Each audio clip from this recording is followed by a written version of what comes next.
We ask the questions. What is needed in the world?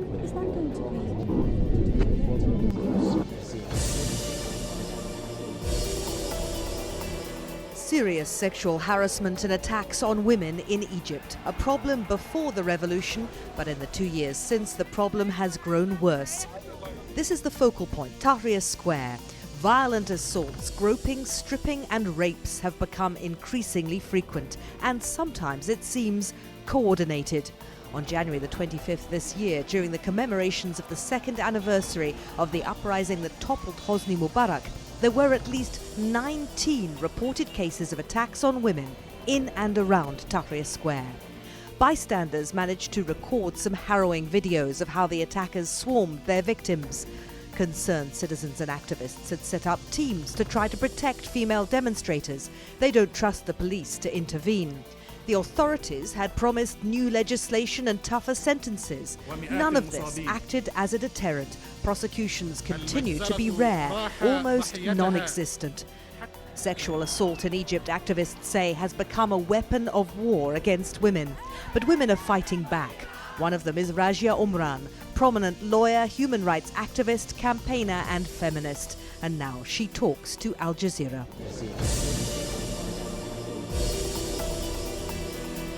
Thank you, Ragia Omran, for talking to Al Jazeera. We've seen the videos of some of the attacks in Cairo's streets, and they're hard to watch. They're frenzied, they're inhuman, the mob piling in. Is this a gender-based problem, this hatred of women, this misogyny, or is this a violence problem in Egyptian society as a whole? Egyptian women have historically always participated in public life, despite, maybe the stereotype that's been offered, in the West since the beginning of the 20th century. And in the revolution, we saw, Egyptian women at the forefront in Tahrir Square and all over the country in many positions, not just as protesters, but even as, doctors and field hospital, assistants, defending people all over. So the role of women that has come out, I think, threatens, we are, despite, undergoing this revolutionary process, which is not complete, a very patriarchal society. And it is, known, I think, if you study or research the history of revolutions similar to the Egyptian revolution, you always see that the role of women there's pushes, to have it be taken back once, everything has settled down more or less, okay, now you can go back home, you can stay where you are, that's the attitude. But the Egyptian women are different, and they will not give in to that. And I think the fact that they are a big force of the groups that go down and protest and demand for their rights. And so there is a strong sense of women empowerment amongst the circles of women. However, the society is not accepting that.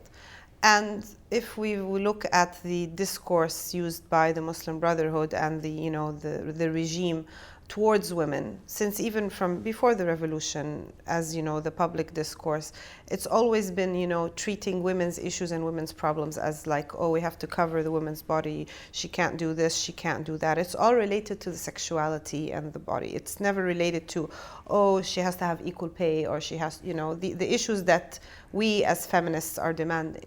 So there's a combination of feeling threatened by the role of women and trying to scare more women of joining these forces. So these tapes that you've mentioned, the organized mob sexual harassment that has become an epidemic in the last couple of months, it's really part of the plan to get different groups of people from not, participating in Tahrir and in the protest movement. That's very, alive, and it's not going to stop in Egypt. Well, it raises the question then of if it is as much political as anything at the moment, especially when the issue of protest is still so important in Egypt. Who is trying to deter women from participating in the revolution? And I'll quote, I'm sure you know this already, I'll quote Egypt's National Council of Women to you when they said, in their view, the abuses suffered by Egyptian women from harassment and rape in Tahrir Square recently is systematic and carried out by organized groups to force women not to participate. Yeah. Do we know who? We don't know. This is the problem, because usually these incidents that take place, it's usually in the evening, so it's dark, and you've seen it's like 150, 100 or more. It's very hard, even though everybody has now mobile smartphones and they can take pictures and videos. It's very hard to get the faces. But obviously, the Islamists, the political Islam groups do have a role in preventing women and other groups from going out and protesting against the policies that are now we have the regime represented by Morsi and by the government is a more or less an Islamist regime. So it could be these groups, it could be people who are just thugs that are being hired for money, somebody who wants to create a chaotic atmosphere in Egypt, because what Mubarak said when before he stepped down, it's like, you either keep up with me or it's going to be chaos. So I don't have I can't point a finger, but I think it's a combination of different groups. But I think the media coverage that this issue has gotten, and the public outcry, and the awareness, and the amount of grassroots groups that have flourished over this issue is very inspiring and very empowering, because it means that even if these incidents continue, people are not going to stop from working against them and fighting them. And that's really what the revolution is about, people empowerment. But you've got two political strands working here, if you like. One political, and the other one social political.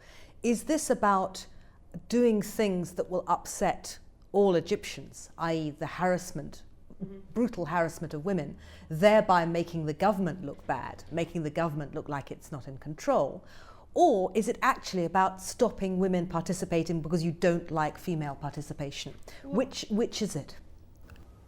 I think it could be like there could be groups who are doing that, yes, to make the regime look bad and to say you can't control the streets and that it's not safe anymore. Some people claim that's what's going on. Let's just say it's Mubarak's thugs again. But on the other hand, it could be that. But the thing is, though, if we look at the discourse that has taken place in the Majlis al-Shura, which is the upper house, since our parliament is disbanded now, there was a discussion on this issue, and the comments that were made are really quite disappointing, saying like, oh, well, why do they go to Tahrir? Only bad women go to Tahrir. This kind of stuff that's just so stereotypical, and also in the TV channels that are, watched by millions, which have, these, so I'd like to call TV evangelists or something in that, regard. And they say this kind of stuff, and it's like, it's brainwashing to people. I mean, even in the parliament before it was disbanded, the discussions that took place, on all the personal status law, all the laws that had given women some kind of rights, during the Mubarak era, there was this campaign to fight these laws, claiming that these are the Suzanne Mubarak laws, just because Suzanne Mubarak headed, was the kind of the honorary head of the National Council of Women. But actually, the people that worked and fought for these laws, for some of them for decades, for example, the nationality law, which allowed Egyptian women married to foreigners to give their children the nationality. This is a work of grassroots groups, feminist groups, women's rights groups that had worked on it for years and years. And okay, maybe the National Council of Women pushed for it or helped, but it's a collective work, and to have it just branded by Suzanne Mubarak and taking away from what this law means and how it will affect the lives of women and their children is ridiculous, really. Can we tackle a subject we've sort of skirted around up till now, and it's really the role of religion in all of this? I mean, we've seen the photograph famously of the woman taking her shoe and whacking a bearded, presumably Salafi man in the face with it because he called her a harlot because she didn't have her head covered.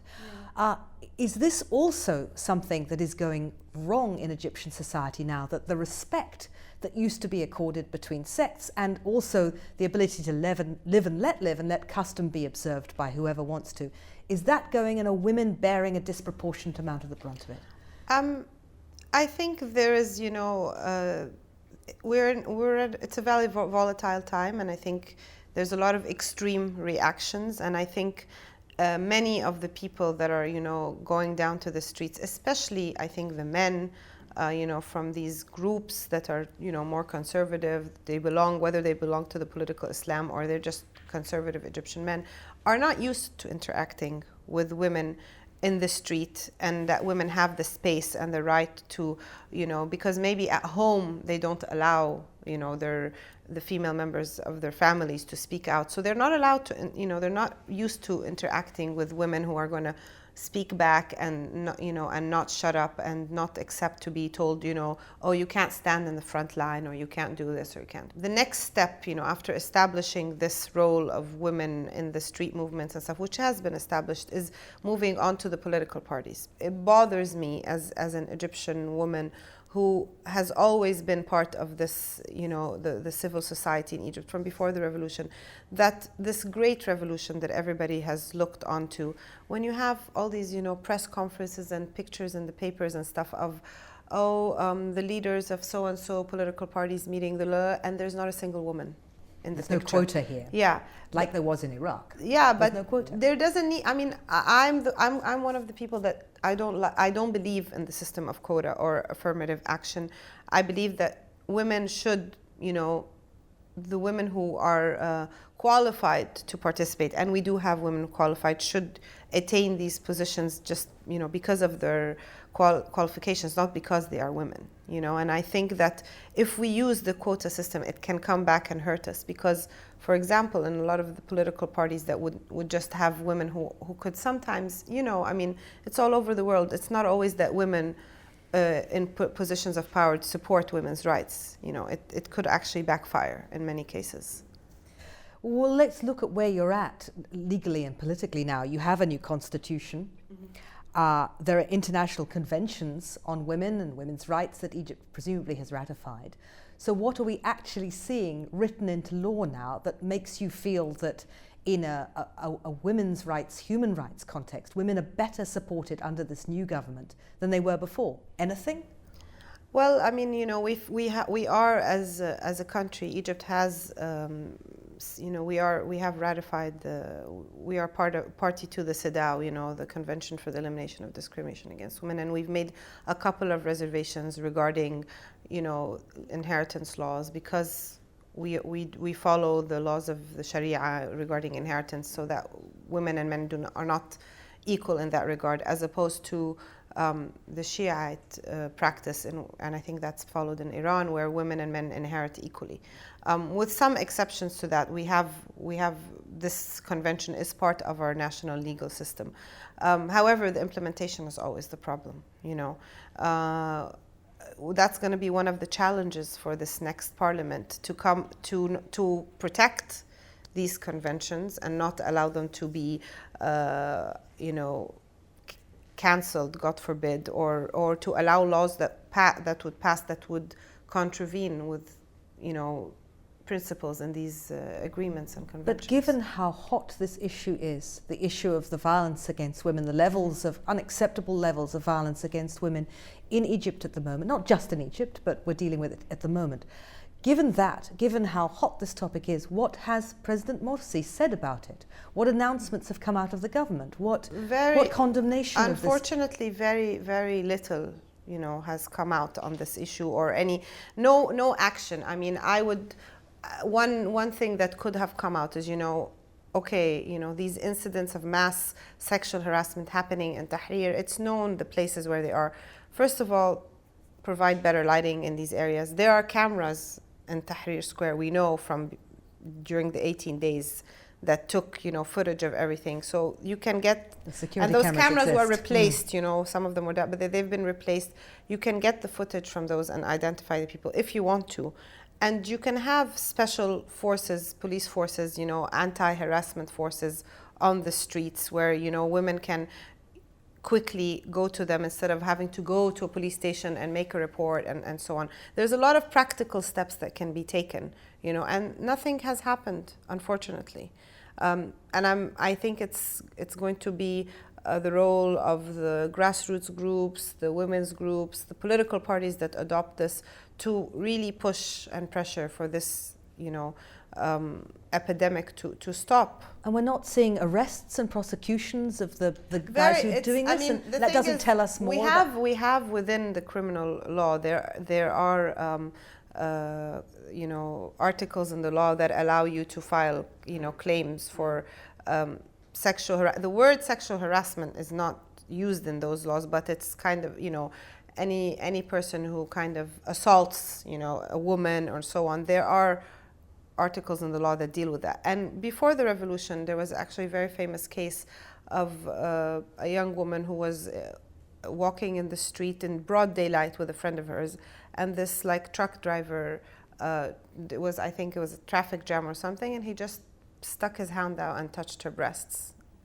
And this girl was extremely brave and lucky because of the traffic jam, and she stopped the car and ran after him, and you know, people gathered, and she insisted to take him to the police station, and you know, people were telling her, come on, let him go, you know, he'll apologize, and she wouldn't give up, and she was, you know, alone.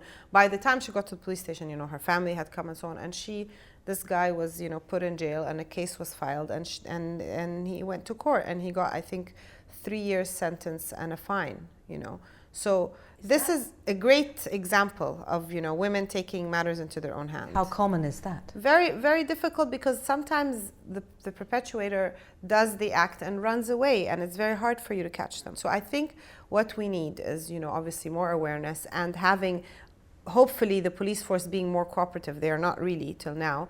And if you have a couple of these cases that are going to be like precedents, and it's very publicized, oh, you know, sexual harassment, you're going to get 3 years in jail. You know, if this happens, like if we have a couple more of these and people get caught doing them, then you're going to have, hopefully, it's going to get less, or people will be scared to do that. And there has to be a public shaming. I think public shaming sometimes works better than, you know, even though I'm a lawyer and I you know, I believe in the legal system, but sometimes just public shaming of certain acts works better.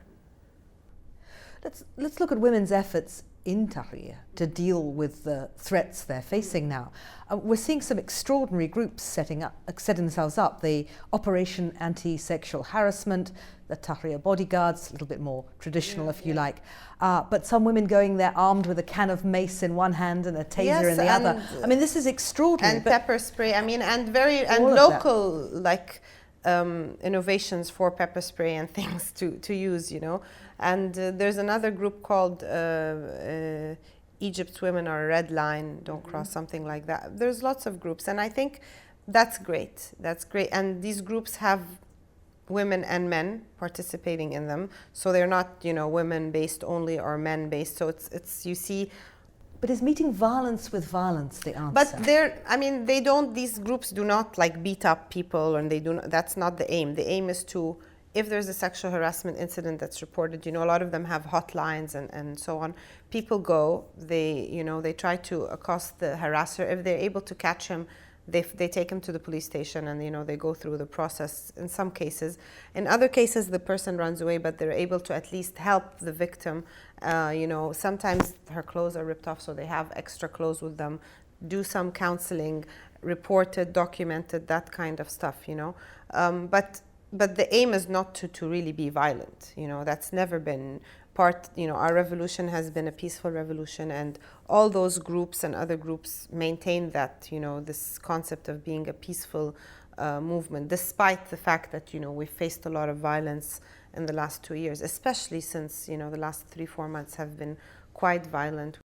There's some interesting research coming out also about what protects you and what doesn't, because you know, some men will claim, well, we would never harass someone who was modestly dressed, the blame the victim kind of argument, which incidentally, I must ask you, is blaming the victim in Egyptian culture acceptable? I think it's an international culture of blaming the victim, whether it's in Egypt, in India, United States. I mean, United States, one of the most liberal democracies, and the statistics on a rape per minute or per second are crazy. You know, so I don't think it has anything to do with how the woman is dressed or so on. I think our society maybe uses that as an excuse, but there really is no excuse, you know. And in many incidents we've had, even before the revolution, you know, at the times of like the you know, national holidays like the Eid, the big feasts and so on, when downtown and other areas are pretty crowded and stuff, you had instances like that. And there are a lot of girls who are veiled,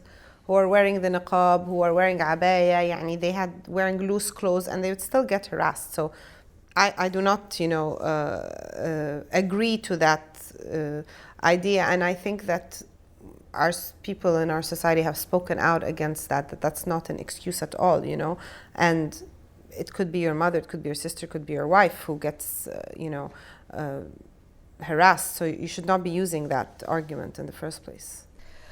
You've broadened it, and broadened it wisely, because it's not just an Egyptian problem. We've had the terrible rapes in India. Yes. We've had the gang rape in South Africa that attracted so much terrible publicity. We've had Republican Party politicians in the United States make some extraordinary statements about rape. Even the much criticized Oscars performance that so many women found so offensive when they sang a song about women's breasts. So there's a problem. Is it an awareness problem now? Do we see the attention on the events in Tahrir in part because we're seeing women say enough? Or is it that actually right across the world, violence, aggression, abuse, disrespect of women is actually getting worse? I think it's part of it's getting worse, but I think it's also the fact that, you know, the media has become so developed now. So we hear more about these cases. People are able to document them more. I mean, this violence against women has always happened, and it's not something new. I think it's just becoming the forefront of, you know, international media and news, maybe in attempts to link events or so on. I think, you know, a big reason or part of it, maybe in the case of Egypt, because it's related to revolution, it's different, but in India and other places, it could be related to poverty, you know, people feeling that they are, you know, so desperate in their lives and angry and frustrated and so on. And so women, as the weaker, you know, sex in most of these societies, are just used to kind of venge out, you know, and use violence against. Of course, that's not an excuse at all, but maybe it could be an analysis of what happens. I'm not into psychoanalysis to know, but I think this mass craziness of, you know, violence against women is also, you know, a result of all these patriarchal societies that still see women as, you know, objects rather than, you know, human beings who have emotions and feelings and so on, and an intellect and yes, an opinion. And the media has a very important role, and sometimes the stereotypes of women in media across the world, I mean, it's not just Western media, it's all over the world. The images that are perpetuated help to, you know, create this kind of stereotype, unfortunately. But in Egypt, you still, as you said, have a very patriarchal society. Yes. The Tahrir problems were worse on the second anniversary than they were on the first. So how much more serious is this problem going to get? This is an imponderable, I know, but is Egypt beginning to get to grips with it? Or are you seeing enough attention being paid to it, or are people just saying in sufficient numbers to ignore it? Well, you know, segregate Tahrir, make the women protest on one side and the men on the other, or don't go there at all, or... No, I mean, I think that it's gotten a lot of attention. Local media attention has been focused on the issues, and many of the groups, the anti-harassment groups, have been hosted on a lot of the TV shows and so on. So there's a rising awareness. You know, we have very active, Egyptians are very active on social media, Twitter, Facebook, and so on. And there's been so many groups that have been established, local, even community groups, to fight this. So I don't think it's gonna get worse. It's gonna continue, but the fact that there are groups that will fight it and so on, and hopefully, whatever parliament comes in, God knows, there will be, you know, attempts to have, because there has been a draft law on you know, sexual harassment and dealing with violence against women that's been submitted by, you know, activist groups, women's rights, feminist groups from before the revolution, and it keeps getting tabled, put in the drawer, and so on. And hopefully some legislation will pass, or there will be pushes for that, at least lobbying for that, I hope. Thank you, Ragia Omran, for Thank you. talking to Al Jazeera. Thank you.